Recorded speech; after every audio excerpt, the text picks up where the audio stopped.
Hey everyone, this is Jeff Way with Detached Designs.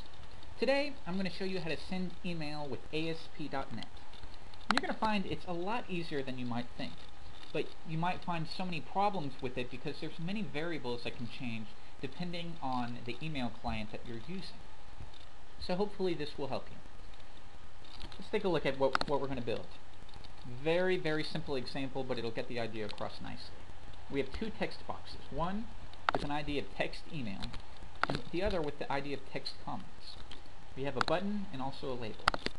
Now, when the user clicks the button, what we want to do is create some code that will tell the server, send an email to the user, okay? But how do you know if it's going to actually get sent or not? Well, we're going to create a label to let the user know. Right now, it's blank, so it's not going to say anything. But if the email does get sent, we're going to want to change the text proper to something that says success or congratulations. And alternatively, if it does not go through, we're going to change it to there was an error, please try again, or contact your web administrator. So let's go in and look at some of the code we wrote. I'm going to double click on the button right here to take us to our button click event.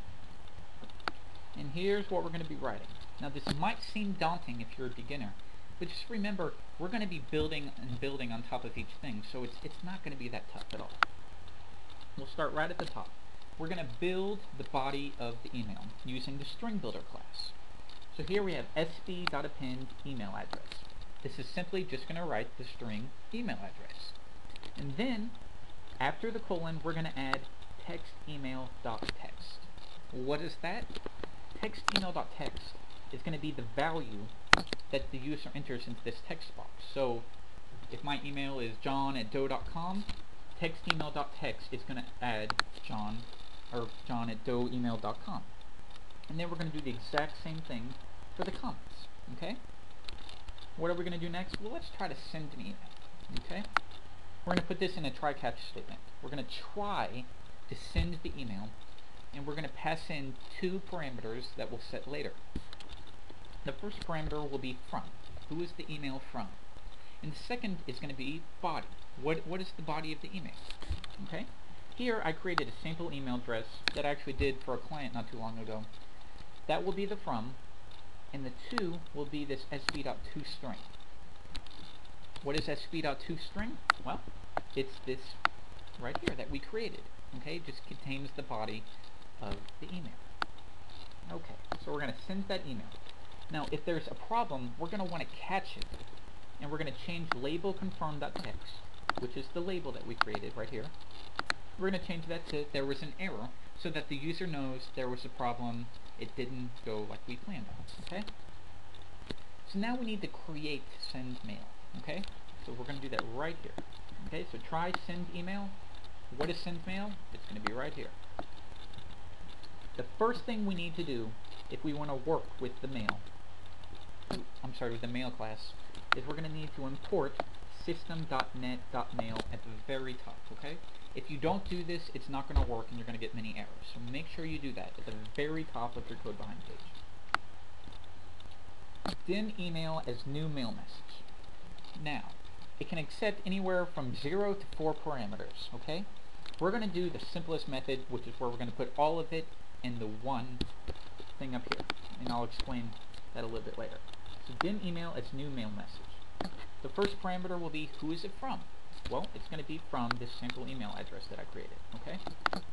Who is it to? Text email.text. This means the user's email address that they enter here, we're going to make the email send it to that address. The third will be the subject. Subject can be anything you want, any kind of string. Here I just did subject of email, just for the sake of the example. And then the fourth is going to be, what is the body of the email? Body? You may be thinking, well, what's body? How does it know what body is?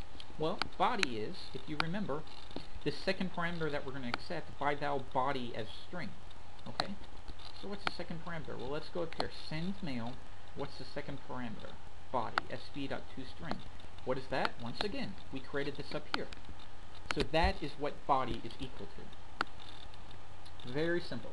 Next, if we're going to be sending it from a different email client like Gmail or Live, you're going to want to set up the client. Okay? SMTP client, what is the host? smtp.gmail.com. In this example, we're sending from Gmail. You'll want to check with your email client to make sure what their SMTP is. Now, certain email clients will require that you enable Secure Socket Layer. Not all of them, but I know Gmail does, so that'll be something that you want to look into on your own. SMTP client.enable SSL, true. Next, we need to set up the credentials set so that the server can actually send the email from your Gmail address, okay? So let's mention a variable called credentials. We'll set it as a new system.net.network credentials. Now you might be thinking, what are network credentials? Very simple. It's basically your username and password. Once again, here's the sample email address that I created. Username, password, okay? But we haven't set that to anything yet, so we need to go smtp client.credentials. What are the credentials? The credentials are what we just mentioned right here. So we're going to set it to credentials.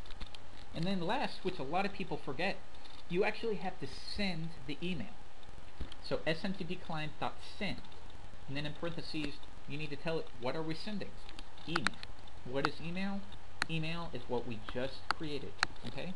Then email, it's the mail message that we created that contains the subject, the address, the body, etc.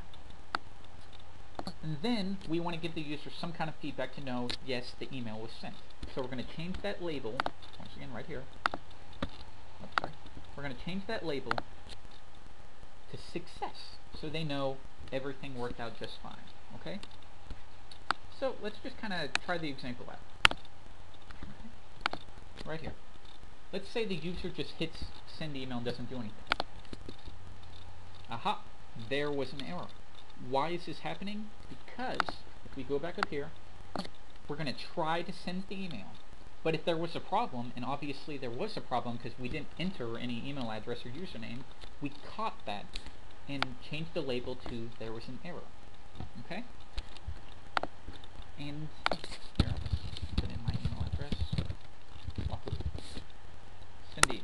Let's try it again.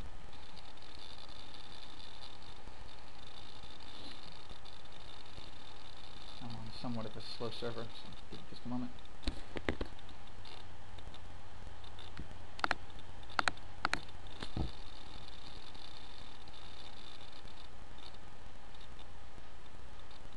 Well, that'll go through. I'm on a very slow computer. There it goes. Success. I'm not going to go into my email client to show you, but rest assured, yes, the email did get sent. Okay? So believe it or not, that's about it. It's pretty simple. But I go on the forums and I see time and time again people asking, how can I send email with ASP.NET? So I hope this helped you. And if you have any other questions, please come to my website, detachdesigns.com/blog. And I update it a couple times every day with little tips that I figure out. So please come on the blog. If you have any questions, feel free to leave a comment. And thank you very much.